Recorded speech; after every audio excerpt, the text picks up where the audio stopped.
Nuggets বানানো একেবারেই সহজ। তো হাতে কয়েকটা উপকরণ দিয়ে কিন্তু চিকেন নাগেটস বানানো যায়। চলেন আজকে কিভাবে চিকেন নাগেটস বানাচ্ছি তার রেসিপি শেয়ার করছি।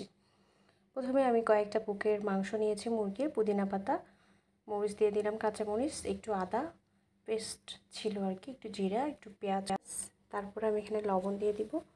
তো এই উপকরণগুলো কিন্তু কেউ চাইলে আরও বেশি দিতে পারে। তো আমি এভাবেই দিয়ে এটা মিক্স করে নিব। তারপরে আমি একটা জাস্ট চারকোনা শেপের দিয়ে দিচ্ছি এরকম।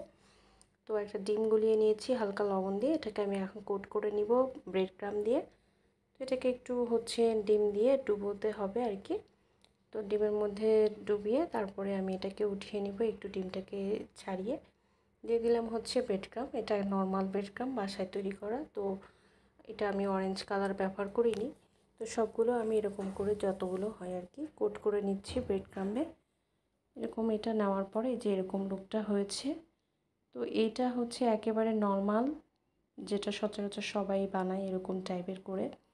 তারপরে আমি এই যে হালকা একটু তেলটা হালকা গরম হলেই আমি সবগুলো নাগেটস এইভাবে দিয়ে দিচ্ছি।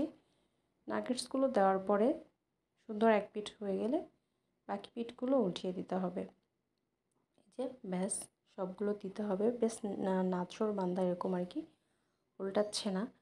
তো দিয়ে দিলাম সবগুলো। দেওয়ার পরে এই হয়ে যাবে, জাস্ট একটা ছাঁকনির সাহায্যে সবগুলো তেল ঝারিয়ে উঠে নিতে হবে। তো ব্যাস আমার নাগেটস বিকেলের নাস্তার জন্য বা ছোটো বাচ্চাদের জন্য কিন্তু অনেক ভালো একটা রেসিপি বলবো, খুব হেলদি যেহেতু এটা বাসায় বানানো। Thanks for watching. আল্লাহ হাফেজ।